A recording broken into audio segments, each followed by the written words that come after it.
तो बच्चों, हमारी वीडियो में फिर से आपका स्वागत। डायमंड एजुकेशन अड्डा में आपका फिर से स्वागत करते हुए मैं विकास को आज आपके सामने मैं केमिस्ट्री की क्लास फिर से लेके आया हूं, जो क्लास 10 के लिए इम्पोर्टेंट है। और इसमें क्लास 10 के बच्चे के लिए पार्टिसिपेट करेंगे तो बेटर होगा, क्योंकि क्लास 10 के स्टूडेंट के लिए एक एक नंबर का आता है। आंवला और क्षार, लवण किसे कहते हैं, उदासीनी किसे कहते हैं, ये चारों हेडिंग में आज सेटिस्फाइड कर देना चाहता हूँ। तो ये पहले इसको आप लोग समझ लो कि आंवले किसे कहते हैं, क्षार किसे कहते हैं। तो सबसे हमने बहुत सारी क्लास दे चुका हूँ और मैंने कहा कि बनाने की विधि भी आपके लिए बहुत इंपॉर्टेंट है। किसी दिन मैं प्लास्टर ऑफ पेरिस का भी आपके सामने फॉलोअर मतलब जो क्या बोलते हैं विधियाँ जो है उसको आपको मैं सेटिस्फाइड करके दे दूंगा। जो भी आपके 5 नंबर के हैं उसको सबको आप जितनी भी क्लासें 5 नंबर की हैं 5 नंबर को उसको पहले मैं क्लास आपको देने वाला हूँ, ठीक है। तो आज मैं कुछ ऐसी वीडियो देने वाला हूँ जिससे आपको पहले उसमें प्रभावित करेगा। और उसमें हम लोग सबसे पहले इंटर करने जा रहे हैं कि आंवला और क्षार क्या होता है। इसके बाद लवण पढ़ेंगे, फिर उदासीनीकरण, वहीं पर खत्म हो जाता है। फिर संचारण की बात करेंगे। संचारण मतलब होता है क्षय होना, क्षय का मतलब होता है खत्म होना, खत्म को होना मतलब जंग लग के खत्म हो जाना। मैंने कहा था अगर कापर आप ले रहे हैं तो कापर का मतलब होता है क्या कि हरा रंग पड़ जाना, तो कापर हो जाता है। तो कापर में वो भी क्या होता है, क्षय होना, यानी हरे रंग पड़ जाना। तो कापर में अगर हरा रंग पड़ जाता तो क्षय हो जाना, मतलब संचारण का रूप ले लेता है, ठीक है। तो सारी उसकी के अंदर है। और विकृति गंधिका लोग पूछते कि विकृति गंधिका क्या होता है सर। मैंने कहा था कि विकृति गंधिका उसे कहते हैं जो क्या करता है कई दिन के बाद, जैसे मान लो कोई भोजन है, कई दिन के बाद उसमें से कुछ बदबू आने लगे तो उसे विकृति गंधिका मतलब खराब हो जाता है एक प्रकार से, ठीक है। तो विकृति गंधिका के ये हमारा टोटल सिलेबस है। और ये आपका सेकंड लेसन का ये आपका मैं चैप्टर बता दिया है और सिलेबस क्या है, क्या पढ़ना होगा, ठीक है। जिसमें हमारे कुछ ब्लीचिंग पाउडर और धावन सोडा और आपके सामने एक चीज और आएगा plaster of Paris, very very most important question रहा है इसमें। और हमने सारी चीजें बता दी। साबुनीकरण भी आप लोग पढ़ा डाला कि वो आपका बहुत इंपॉर्टेंट करेगा। और स्टिकरण अभी मेरे बच्चा है जो आपके लिए बहुत इंपॉर्टेंट रखेगा कि वो हर समय पेपर में आता रहता है, ठीक है। तो आइए हम सबसे पहले बात करेंगे, ज्यादा समय नहीं लेंगे, चारों हेडिंग आपके सामने रख देंगे और तुरंत आप लोग इसको समझते रहेगा। और इसी प्रकार से सारे आप जो है डिफिनेशन लिखते जाइए हमारी तरह, ठीक है। आपको पहले आपको डिफिनेशन देना होगा, फिर उदाहरण देना होगा किस प्रकार से उदाहरण इसको फॉलो कर रहा है या नहीं कर रहा है, ठीक है। तो आइए देख लेते हैं। तो सबसे पहले आप देखोगे मैंने कहा आम्ल किसे कहते हैं, क्षार किसे, तो बहुत आराम से सीखेंगे। तो हमारा सिलेबस रहा है अम्ल, पहले हम लिखेंगे अम्ल अम्ल, इसके बाद लिखेंगे क्षार, फिर तथा आप समझिएगा लवण किसे कहते हैं। लवण प्राप्त कर लेना यानी उदासीनीकरण करना ही होता है, एक प्रकार से देखा जाएगा। तो हम लोग इसको क्या बोलते हैं, एसिड बोल लेते हैं। एक मिनट, एसिड का इसका रूप होता है, इंग्लिश में बोला जाएगा तो एसिड बोला जाएगा, बहुत आराम समझेंगे। और इसको बोलेंगे बेस बोला जाता है। और आर मतलब आप एंड लिख दीजिएगा, एंड का मतलब हो गया ये सॉल्ट के फॉर्म में हो जाएगा, ठीक है, सॉल्ट फॉर्म में हो जाएगा। तो साल्ट कैसे बनेगा, बेस कैसे बनेगा, एसिड कैसे बनेगा, आपको ये सबसे पहले जानना पड़ेगा, ठीक है। हमने कहा हमारी क्लास में आप अटेंड करिए, हर दिन आपको नया क्लास देता रहूँगा और प्रत्येक दिन आपको मजा आने वाली है हमारी क्लास में।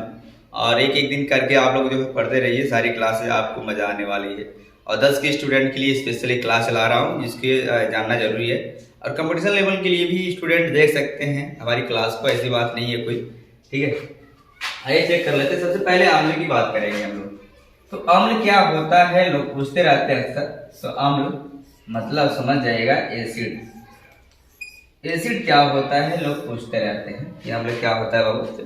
कुछ लोग कहते हैं कि स्वाद में खट्टा होता है, बात सही है, लेकिन पहचान तो आपने देख लिया, चख के पहचान। कुछ ऐसे होते हैं जो आपको चख के पहचानना नहीं होता है, कुछ ऐसे एसिड होते हैं जो खतरनाक होते हैं, तो आप उसको चखने मत लगेगा क्योंकि वो केमिकल रिएक्शन के साथ बन जाते हैं और रिएक्शन कर जाएंगे तो हो सकता है आपको नुकसान करे। वैसे जैसे आप ले लीजिए सल्फ्यूरिक अम्ल ले लीजिए, ये सारी चीजें क्या है दिक्कत इंसान को दे सकती है। तो आप जानते हो कि अगर मान लीजिए तेजाब है तो अगर टूटेगा 2 भागों में तो आपको तुरंत रिएक्शन देगा, तो आपका पूरा जो है तेजाब के बारे में आप लोग जान ही रहे हो। वो सारी चीजें इस प्रकार से कंडीशन में कार्य करते तो हम उसको चख के प्राप्त नहीं कर पाएंगे। जैसे अगर आंवला है तो ऐसे प्राकृतिक में हमारे पाए जाते हैं जिसको हम लोग चख के पता कर लेते हैं यार ये ऐसा है, ये अम्ल होगा। और क्षार को हम लोग जान जाते हैं कि कुछ कड़वा है तो क्षार बता देते हैं। तो उसको सारे हम लोग ग्राफ के माध्यम से भी सीखेंगे कि कौन क्षार है, कौन जो है अम्ल है, कौन उदासीन है, कितने में पीएच मान होता है, कितने में पीएच मान नहीं होता, रक्त का पीएच मान कितना होता है, सारी चीज जाना पड़ेगा हम लोग को धीरे धीरे। तो मैं लिख दूंगा एक दिन पूरा जो पूरी प्रोफाइल है आपके सामने रख दूंगा। तो सबसे पहले डेफिनेशन देखिए किस प्रकार से देंगे आप लोग। अम्ल लिखेंगे वे पदार्थ जो सांद्र जली विलयन में, सुनिएगा, जली विलयन में विलयन का मतलब समझ पा रहे, विलयन में, जली विलयन में विघटित होकर, अब दिमाग में विघटित हो जाता है, जली विलयन में विघटित होकर या घुलने के बाद जो आता है वो H धन आयन है। आप इस प्रकार से डिफिनेशन दे सकते, कोई दिक्कत नहीं होगी। तो जली विलयन में, ठीक है, घुलित होकर वो H आयन है या धन आयन या विघटित होकर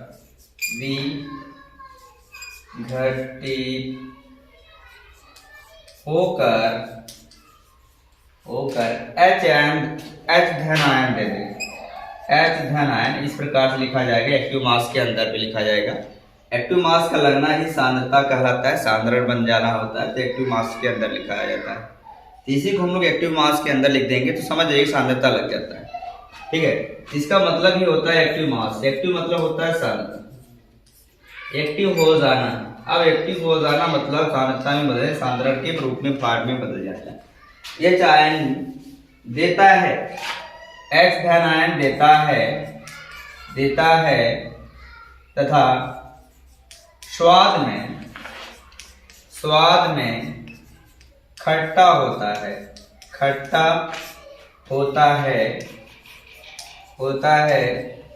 अर्थात बहुत अच्छी इंपॉर्टेंट नई बात, अर्थात लाल लिटमस पेपर को,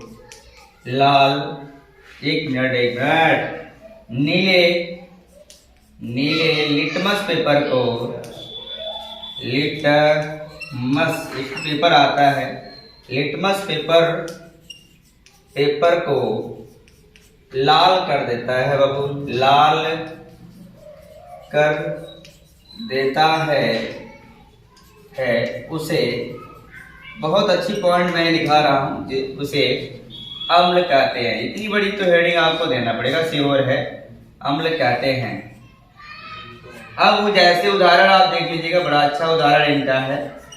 उदाहरण में कुछ इस प्रकार से आने वाला, ध्यान दीजिएगा। उदाहरण क्या होता है, जैसे मान लीजिए आंवला, कुछ लोग लिख लेते हैं, आंवला बड़ा अच्छा है, जो एसिड है इसका, आंवला हो गया, कच्चा आम हो गया, ठीक है, कच्चा आम हो गया। ये तो आपका सिंपल वाला है, साधारण तरीके से उदाहरण दिया जा रहा है। लेकिन हम अगर रिएक्शन के हिसाब से देखें तो आपका सल्फ्यूरिक अम्ल हो गया, HCl हो गया, HCl हो गया, सल्फ्यूरिक H2SO4 के फॉर्म में हो गया, आज बहुत सारे ऐसे होते हैं जिसको हम लोग क्या कहते हैं, अम्ल कहते हैं। बड़े आसान तरीके से इसको सीख गए हम लोग। अब मैंने कहा सबसे पहले छोटी छोटी पार्ट को आप लोग समझिए, इसके बाद हम लोग इसको डिटेल देने वाले हैं। पहले आप इसको आराम से समझिए कि एक एक नंबर का, अगर एक नंबर में आएगा तो बस डिफिनेशन दे के आप एक उदाहरण दे दीजिएगा, एक नंबर में काम खत्म हो जाता है। इसका एक सवाल आता है, उसको हम बता देंगे अभी कुछ समय बाद, हो सकता है मैं अभी आपको बना के बताऊं किस प्रकार से इसको लगाया जाता है, ठीक है। तो ये होता है कच्चा में HCl। अब पूछोगे कैसे ये HCl दो भागों में टूट जाए, यार आराम से देख लो। मैंने कहा कि जिसमें H धन आयन देता है, सांद्रता में अगर आप डालोगे किसी सांद्र विलयन में, विलयन का मतलब होता है दो भागों का मतलब टूट जाना। दिमाग में रख लो कि विलयन, यार सोच लो कि विलयन जब हम लोग लेके आते हैं तो उसमें दो घटक पाए जाते हैं। आपका विलायक होता है, विलय होता है। विलय का मतलब होता है कम मात्रा, मैं बहुत बार चर्चा भी कर चुका हूँ इसका, एक बार और फिर से दिखाना चाहूंगा। विलायक एक आपका एक घटक होता है, प्रकार नहीं है बाबू, घटक यानी कंपोनेंट होता है। तो कंपोनेंट की कंडीशन में आता है, ध्यान दीजिएगा। तो घटक के रूप में आएगा, दो लोग आते हैं, एक आएगा विलय। अब विलायक जो होता है अधिक मात्रा में लिया जाता है, इसकी मात्रा में, अधिक मात्रा में लेने वाले को हम लोग विलायक कहते हैं। और ये अधिक मात्रा घुलना ही क्या कहलाता है, बिलियन। अब अधिक मात्रा और कम मात्रा के दोनों को मिलने के बाद जो बनता है उसे हम लोग बिलियन कहते हैं। कम मात्रा मतलब समझ गए, कम मात्रा यार, ये स्टेप बाय स्टेप समझेंगे। कम मात्रा, अब देखो कम मात्रा का मतलब हो गया बिलियन, आराम से समझिए इसको। कम मात्रा में मतलब अगर खुला होता है और अधिक मात्रा मिलकर जो एक क्या बनता है, बिलियन बनता है। ये कौन सा बिलियन होता है, जली बिलियन होता है। यदि किसी अम्ल को जली बिलियन में डालोगे तो दो भागों में टूट जाता है, एडो प्लस में टूटेगा, एडो माइनस में टूटेगा। ठीक है, चलिए देख लेते हैं इसको आराम से, और देखिएगा इसको हम रिएक्शन के माध्यम से सीखते हैं। रिएक्शन भी कर लेंगे जिसको हम लोग बोलते हैं अभिक्रिया, तो आप लोग हेडिंग डाल सकते हो अभिक्रिया। ओके, अभिक्रिया कुछ इस प्रकार से देने वाले हैं। यदि HCl है रिएक्शन करेंगे और जली विलयन में जाते ही जली विलयन में टूट जाएगा। जली विलयन में जाने के बाद तो एक तो H धन आयन देगा और एक रेड आयन देगा Cl के फॉर्म में। तो आप बताओ H आयन पा गए कि नहीं। अगर मैं SO4 को तोड़ता हूं तो दिमाग में रख लीजिएगा, ये भी जली विलयन में जाएगा, दो भागों में टूटेगा, H धन आयन देगा, इसके आगे 2 की मल्टीपल हो जाएगा प्लस SO4 डबल चार्ज हो जाता है, ये डबल का माइनस रखता है। ठीक है, इस प्रकार का H धन आयन पा गए।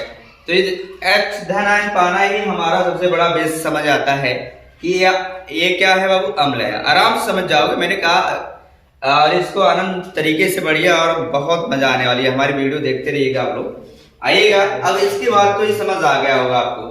अब बात करेंगे क्षार की। मैंने कहा ज्यादा लंबी क्लास आपको मैं दिखाना नहीं चाहूंगा, और मेरी जो भी आपको मैंने बहस किया मतलब जो इससे पहले, उसको पहले आप तेजी से भगा के भी सुन सकते हैं, और इससे पहले आप स्पीड बढ़ा लीजिएगा। अगर लगता है कि मैंने कम स्पीड में पढ़ा रहा हूँ तो आप इसकी वैल्यू बढ़ा लीजिएगा, और जैसे बढ़ाएंगे स्पीड बढ़ा के थोड़ा सा देखेंगे, कुछ 1.5 पे देख लीजिएगा, 1.25 पे देखिएगा, तो ऑटोमेटिक नॉर्मल होता है, सेटिंग में दिया रहता है, वहां पर जाके टच करेंगे तो मिलेगा आपको।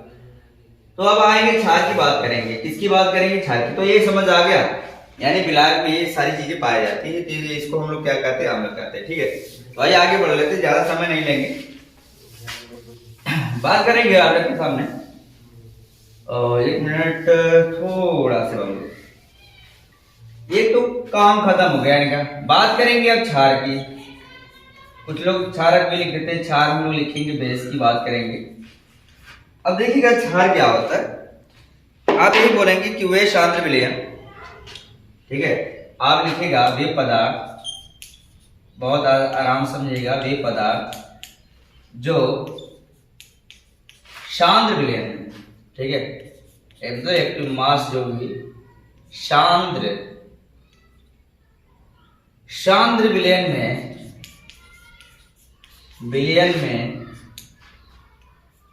में जाने पर या विघटित होने पर, जाने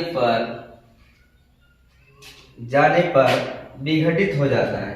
ये आराम से वर्ड आ जाए, जाने पर या विलयन में, उससे अच्छा वर्ड यही होगा। लिखेंगे वे पदार्थ जो सांद्र विलयन में क्या हो, सांद्र जली विलयन में। ओ सो आप यहाँ जली विलयन जरूर से लिखिएगा। जली विलयन में क्या होता है, विघटित हो जाता है, विघटित हो जाता है,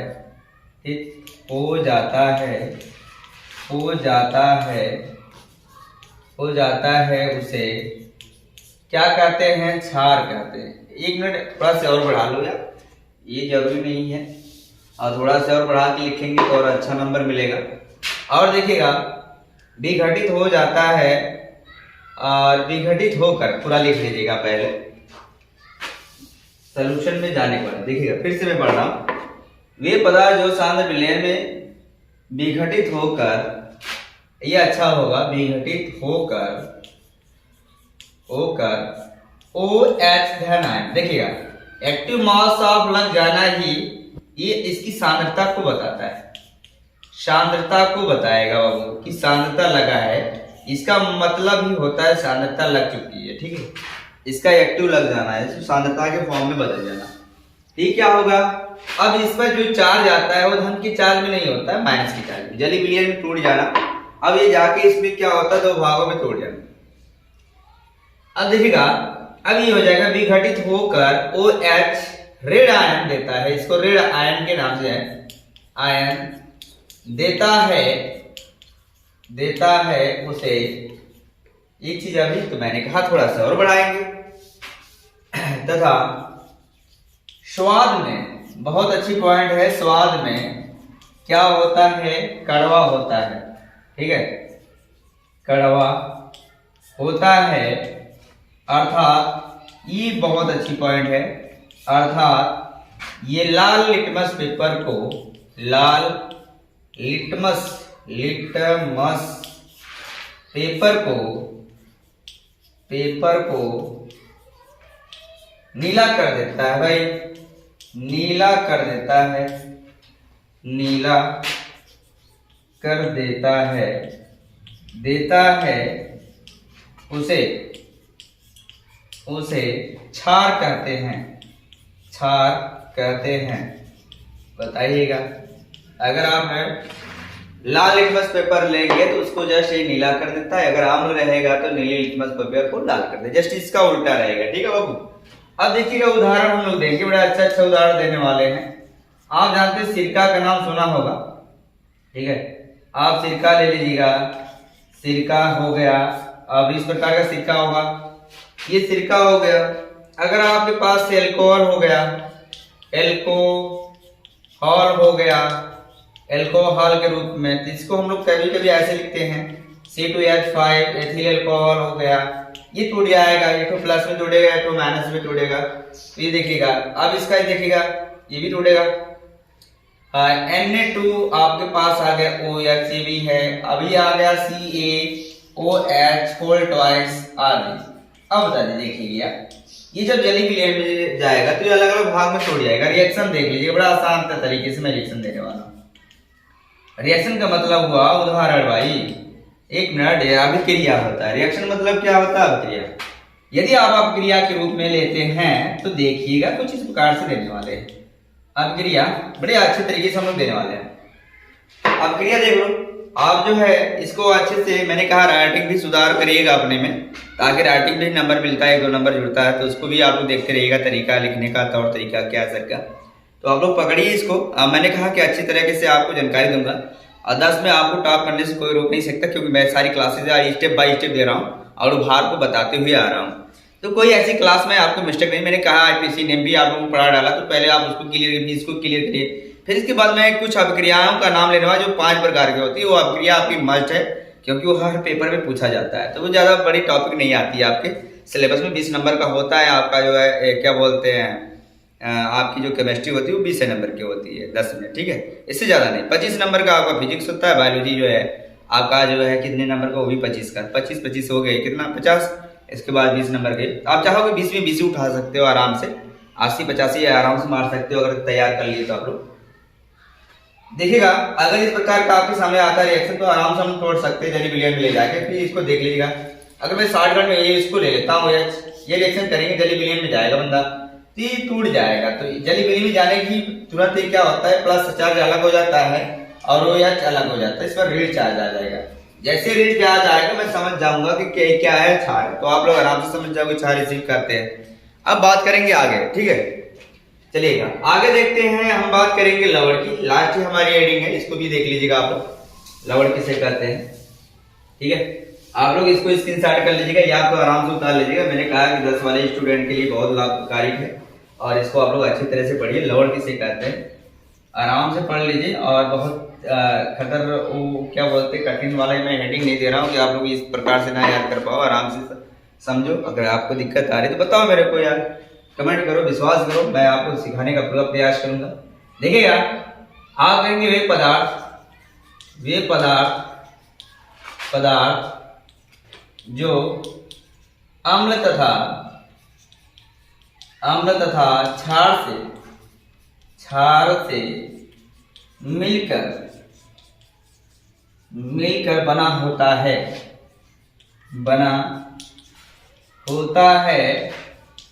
उसे क्या कहते हैं बाबू, लवण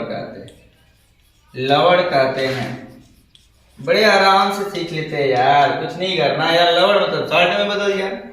अब देखोगे Na OH का रिएक्शन देखिएगा, या तो मैंने अम्ल पहले लिखा तो अम्ल पहले लिख लो HCl के फॉर्म में, मैं रिएक्शन दे रहा हूं यहाँ पर एक रिएक्शन दे दीजिएगा ताकि एग्जामिनर भी इससे आपका खुश हो जाएगा कि यार बंदा ने बड़ा अच्छा समझाया। उदाहरण है आपके सामने, यहाँ पर मैंने HCl ले लिया, इसको हम लोग अम्ल कहेंगे। या तो पहले आप ऐसे कर लो, अम्ल है और प्लस क्या है, क्षार है। जैसे ही क्षार का रिएक्शन करोगे तो ये क्या देने वाला है, लवण और प्लस जल देगा। दिमाग में रख लो, लवण प्लस क्या देगा, जल देगा। जैसे ही जल मिला तो दिमाग में रख लो, मैं मान लेता हूँ HCl मेरा एक अम्ल होगा, क्षार मैंने मान लिया NaCl होगा, ठीक है। एक मिनट, NaOH होगा, क्षार है ना बाबू, और OH का मतलब पाना ही क्या कहलाता है, क्षार कहलाता है। रिएक्शन करेंगे सिंपल से, जब रिएक्शन करेगा तो NaCl का बड़ा अच्छा प्रेम है। NaCl अब देखिएगा, Na का जो होता है, Na के बाहरी कक्षा में 1 इलेक्ट्रॉन होता है, Cl के बाहरी कक्षा में 7 इलेक्ट्रॉन, तो 1 की आवश्यकता पड़ती है, मैंने बताया था। और जब आवश्यकता पड़ती है तो ये क्या करेगा, 1 इलेक्ट्रॉन ले लेगा जबरदस्ती। अब बताओ ये NaCl नमक बन जाता, बड़ा अच्छा प्रेम इनका रहा है। आवश्यकता क्योंकि अगर ये SO4 होता तो उनके साथ जल्दी नहीं जाने चाहिए, क्योंकि उतना कक्षा अपनी जो फ्लिप नहीं कर पाएगा, इसके पास एक ही क्या औकात थी। मैंने कहा जो जिसके पास जो ताकत होती है रिएक्शन उससे पहले करेगा, ठीक है। तो ये क्या करेगा, जैसे रिएक्शन किया तो इसलिए H2O दे देगा जल्दी को। आप बैलेंस कर सकते हो, बैलेंस भी जरूरी होता है। H2 यहाँ हो जाएगा वो, रिएक्शन मैंने देखा सही है। इस प्रकार से आप क्या बताओगे, क्या है, अम्ल है, ठीक है। क्या बोलते हैं, लवण है। अगर आपसे पूछाएगा कि उदासीनीकरण किसे कहते हैं, जो लवण की प्रक्रिया है उसी को हम लोग क्या कहेंगे, उदासीनीकरण कहेंगे। ये सेम उदाहरण दीजिएगा, लिखेंगे अतः लवण की प्रक्रिया को ध्यान दीजिएगा, बड़ी अच्छी है। लवण की प्रतिक्रिया को, मतलब सेम क्रिया को, क्रिया को उदासीनीकरण कहते हैं। उदासीनीकरण कहते हैं। दिमाग में उदासीनीकरण मैंने आपको जिक्र किया था, उदासीनीकरण कहते हैं। सेम यही आप रिएक्शन उतार दीजिएगा, आपका सिलेबस यहीं पर मैं कुछ समय के लिए कुछ आधा छोड़ दे रहा हूं, और यही पर इसके बाद ये खत्म होता है। और जो भी आप इसके बाद आएगा, मैंने कहा था ब्लीचिंग पाउडर, आपका धावन सोडा, फिर इसके बाद आने वाला है ब्लीचिंग पाउडर, मैंने आपको बता दिया है। फिर इसके बाद धावन सोडा भी आपको कुछ चर्चा मैंने किया था। अब इसके बाद बचता है प्लास्टर ऑफ पेरिस, उसको भी देख लीजिएगा, इलेक्शन तो समाप्त हो जाएगा। और एक भी इसका आपको पीएच मान भी निकालना सिखाएंगे हम, ठीक है। पीएच मान कैसे निकाला जाता है तो उसको पहले हम सिद्ध करेंगे, तब इसके बाद पीएच मान आपको आराम से निकाल के दिखाने आप लोग को पता चल जाएगा कैसे निकाला जाता है। तो आराम से निकाल लेंगे कोई भी आप पीएच मान। मैंने कहा कि लॉग में मत जाइए, लॉग के तरीके से मत सोचिए, मैं अपने तरीके से बताऊंगा। लॉग में आपको जाने की आवश्यकता नहीं पड़ेगी, क्योंकि आपका जो सवाल होता है या क्वेश्चन होता है बहुत सिंपल होता है, तो उसको मैं अपने तरीके से बताऊंगा, उसको आप समझने का प्रयास करिएगा, ठीक है। ओके, नेक्स्ट क्लास है लास्ट समय।